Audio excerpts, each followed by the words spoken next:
Libra friends, I'm Annie Botticelli, and welcome to my Libra June 2025 astrology horoscope forecast. So the theme of this month I have for you is 3 outer planets, major sign changes. Jupiter, Saturn, and Neptune in these times are going to bring major crossroads to Libras. And now, while everyone will experience changes from the planetary movements into new signs, this is very, very profound. Libras are at a special, power position because the angles that these planets are moving are the major angles in the chart, okay? And those are crossroads energies. So I'm going to go into detail about what you can expect from this, as well as talk about some other shorter term planets that are of less consequence and their movements, talk about the full moon and the new moon and some other goodies. This is for you if Libra is your sun sign, your moon sign, your rising sign, or any other Libra placement you're listening for. What I'm going to talk about here is part of your astrological picture. And if you're a very late degree Libra friend, so birthdays like October 15th through the rest of the sign, or Libra degrees, 23 degrees through the rest of the sign, I suggest you additionally listen to my Scorpio report, as you very late degree friends will benefit from both readings. Okay, one admin note, if you want me to talk faster or talk slower, there is a button in the top right that can control the speed of the video. Okay, so, wow, where are we going to start here?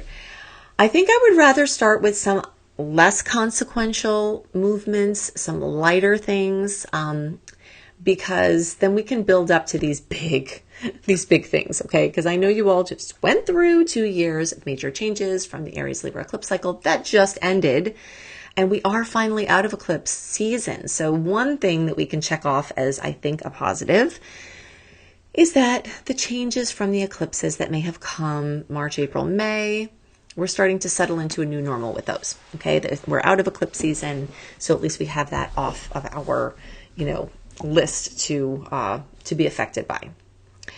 Now, one of the things we do have is a massive amount of short-term energy in Gemini. We also have Jupiter in Gemini a little longer. Uranus is getting ready to go into Gemini. We're not even going to get into all that right now. But Hygeia, the Sun, and Mercury are all in Gemini. And this is a fellow air sign. So just the general climate from the faster moving planets is very supportive to Libra right now. This is speaking your language. It's the language of mental understanding, mental connection. The world of ideas is lit up beautifully, and the world of expressing those ideas. Communication, writing, prolific expression of any kind, taking information in and putting information out, studying, teaching, all of those things are accentuated not just from these Gemini placements, but also because Gemini for Libra accentuates your 9th house of Sagittarius. And Sag and Gemini are opposing energy friends, and they actually both are about similar things with taking information in and putting it out. Okay, so you've got a lot of energy with expanding your horizons and seeing things in a different way, and positivity and travel and learning languages and changing your perspectives. In addition to the Sagittarius energy we have from the Gemini movements, we also have a full moon on June 11th at 20 degrees of Sag. So fullness and completion and fruition, something important happening here. Immigration, big moves across the country or across the world. A lot of that is really lining up for Libras at this time. And if you've been waiting for that, this is one of the best months of the whole year. Not only for all the reasons I've already cited, but also because this is one of the only months of the whole year that we don't have any personal planets retrograde or their shadow periods spooking over us, and all the other outer planets are also direct except Pluto. So we're still in this time that started mid-May where everything is just blown wide open for forward movement, and you can make up for a lot of lost time in a very short amount of time. So if you've been spending since September getting clarity, having roadblocks, having obstacles, having inward and backward focus that the personal planets retrograde tend to bring us, very much as I've described it as the tides coming in, where you've been waiting on the shore, seeing what comes to you and responding to it rather than trying to push things out, because every time you push something out in the retrograde energy, it pushes it back to you. But now you're in the time where the things that you put out into the world can go further and go wider and be more effortless. Like imagine paddling with the tide instead of against it. And that's the energy of doing things at this time.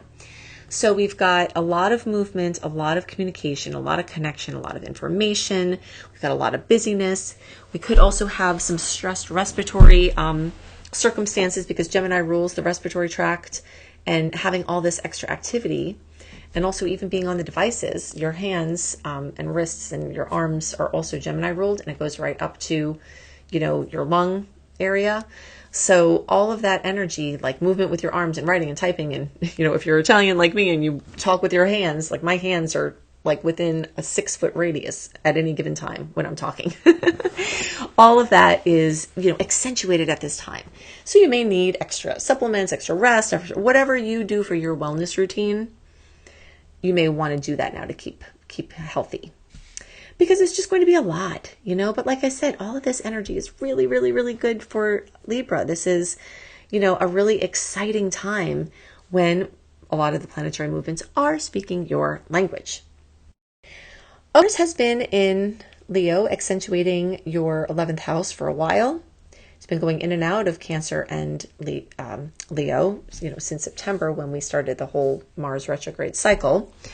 And so you've had a lot of focus on groups and, teams and friendships and humanitarian efforts and your social circles and social media. A lot of stuff's been coming up with that, for better or worse. And you've got a little longer here. So if you want to start a website, if you want to start a podcast, if you want to start social media, something, you want to launch something, you want to patent something or get new technology, this month is amazing for all of that. Okay. And Mars is, I always call Mars the border collie of the zodiac, is giving you extra oomph here for a little while longer. And then Mars will move into your 12th house. And while it does that transit in Virgo, it will bring a lot of introspection. I know we've had a lot of that with the retrogrades already, but you may start really, really doing some very deep thinking about your friendships, about your social circles, about your life, about your direction. And from that deep space, you may make some decisions that will jive with this new energy, as I said, for starting new things. When you start something new, it's a birthday of that thing. And it's governed by the way the planets were at the time you birthed it. So, one of the things when you go to anniehelpsyou.com, I give you a lot of dates when, here, and I'll give you some more, but you can get more dates when you sign up for my VIP newsletter. But you can also look at my sweet dates. Like if you're trying to do something important, you can see the list of sweet dates and my favorite ones of the month that you can align with those energies.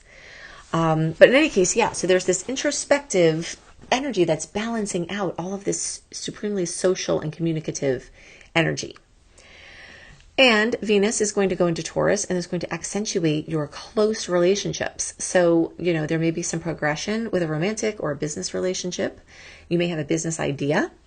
There may be something that someone who's willing to invest in you or who is assisting you to try to bring a dream to life. And this could be very, very, very big at this time. Now, while we're on the topic of that, I'm just going to segue right into these 3 planet changes, because each of them on their own is monumental, and I really can't do justice to all of it in one report. So I will just tell you right now, I do have a Neptune in Aries video. Just look for Annie Botticelli, Neptune in Aries. It's on my podcast. It's on my YouTube. And at the end of that report, I do also timestamp the energy for specific signs. Okay, so to get a good idea of what the next 14 years may be like with Neptune in this new sign, listen to the first part of that. To get a specific idea of more of the things you may see personally, you can see that there.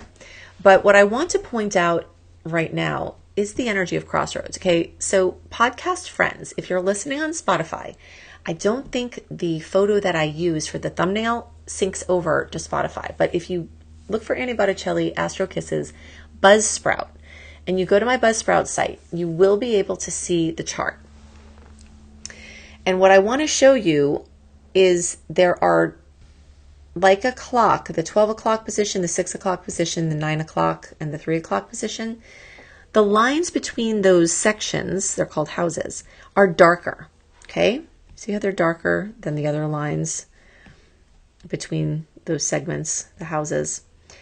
And what that means, those are the big 4 of the chart. All right. The first house, yourself.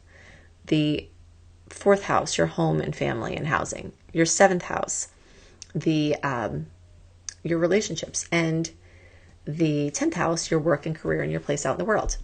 Now, all of these are cardinal energies. They're initiatory. They start new things. And since Libra is a cardinal sign, all of these cusps also have cardinal signs. Okay. That's only true for these 4 signs. Okay. Unless, depending on if you have a weird Placidus chart, there could be a shift to this. But for the most part, only those 4 signs are going to have those signs on those 4 segments. Okay. So that means Aries, Libra, Cancer, and Capricorn are under like major crossroads warnings. All right. Because when an outer planet moves across one of those lines, it brings you to a crossroads. And that's true for one sign or one planet. And you have 3 of them. So, yes, there have been a lot of changes in your life, and there are going to be more. And the arenas that are going to light up the most are yourself versus other people. We've had a long story of that with the eclipses, but there's more to that. And the energetics about that are going to have to do with spiritualizing, which is Neptune. You're going to see relationships that are not in the highest good, for your highest good, or that you're not connected with spiritually.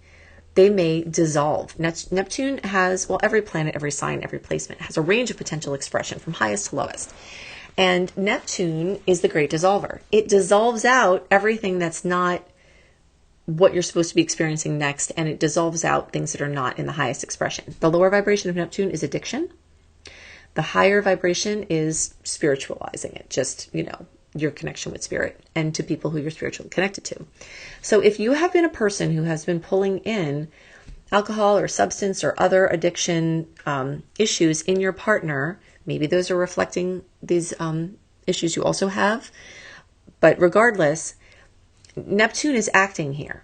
And if it's pulling in problems with those things, it may be acting in a lower vibration. So you'll watch over the next, very, very many years that there's a great spiritualizing going on in your relationships. And then at the same time, Saturn's coming through and gelling things. So it's basically dissolving away everything that can't be long lasting. And Saturn's coming and pulling in long lasting people of consequence, people you can build with, people you can grow with, people that you can have a strong foundation with, people that you have a strong connection to, people that you may have a karmic connection to as well. But again, it's like these planets are testing your relationships, and they're testing your relationship to yourself. You've already learned a lot over the last 2 years of Aries Libra eclipse cycle. And now those things are going to be put to the test. Can you hold your space when someone around you is doing something that you may have done before that's not good for you? Can you hold your space when temptations or habits come back in when you know that you're on a different and better path? And that's what a lot of what these crossroads are about. Now, part of why they are major crossroads is when they happen, not only are they affecting your 7th house relationships, but they also affect your individual house of your identity, who you are, what you're doing. They make you question all of this. They also cast a 90-degree angle of change to your work and career sector, and this 90-degree angle of change to your home and family. So you may be moving, you may have changes in your housing, you may have work opportunities, you may be starting a new business, you may be moving for your work, you may be, any of these things. But one of the things that we do know is that your work is about to expand greatly. Work, career, employment, jobs, your place out in the world. It's going to be on a big 1-year cycle of expansion. And you may have started to feel that over the last several months brewing, because I usually see a 3-month Jupiter orb before it actually changes, which it will change on June 9th. And this is going to stretch you, okay? Because this is an angle of change. This is going to stretch you. This is going to make you ask that question, who are you and what do you want to do? And does your current work accurately bring that out? And if it does, how can you make it better? How can you add to it? How can you expand it? So if you're a person that doesn't need to work and you're retired, this may have to do with just your place out in the world, passion projects. All of this can have to do with your relationship to your father or father figures, to authority figures, you as an authority figure stepping into that, or you in a parenting role, okay? Expanding into that role. So it's a very, very big time, and those are long-term types of things. Now, I really quick want to give you the dates of when this Jupiter transit happened through your 10th house the last 2 times. Okay, so this is going to be happening from now until June 2026. from the last time it happened was June 2013 through July 2014, but we'll call it March of 2013 because of that 3-month orb. So March of 2013 to July of 2014. What kind of things happened with expansion of home and family and housing? Because that's the sign that Jupiter's going to. That's where the moves could come in. So, expanding of your family, expanding of your sense of family, expanding of who your family is, expanding of your roommate situation, expanding of all of that. What happened in those times? Also, what happened with your work and career? Something notable probably happened, and you may be going to a new layer of that, or you may be starting a new 12-year cycle. Also, go back to, we'll say around April of 2001 through August of 2002. And you had the same cycle happen then.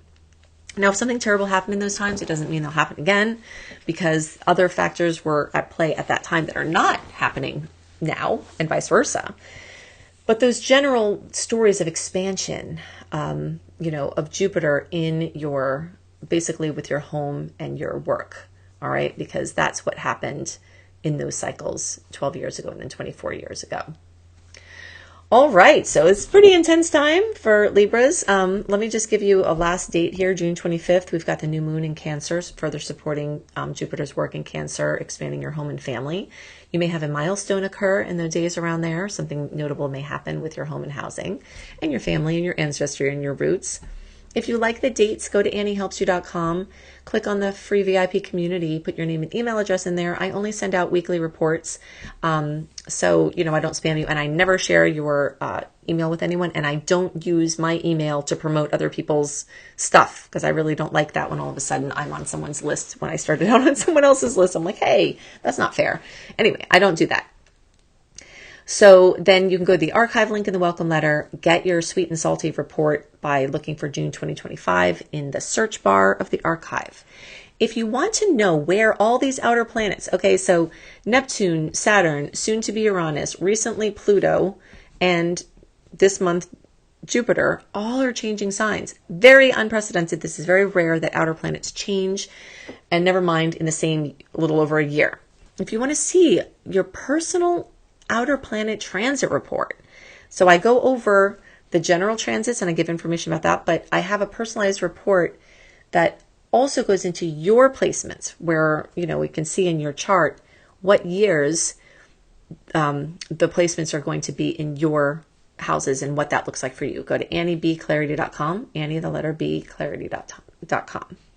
Also, if you want more Jupiter information for other placements of you, that you have, moon, rising, sun, then when you go to AnnieHelpsYou.com and you scroll down and see the Secret Star Portal, that is where you will get all the Jupiter for each sign report. That's a special content access. If you want to learn astrology, go to beastropro.com, beastropro.com. I hope you have a wonderful month, and I'll see you next month. Bye.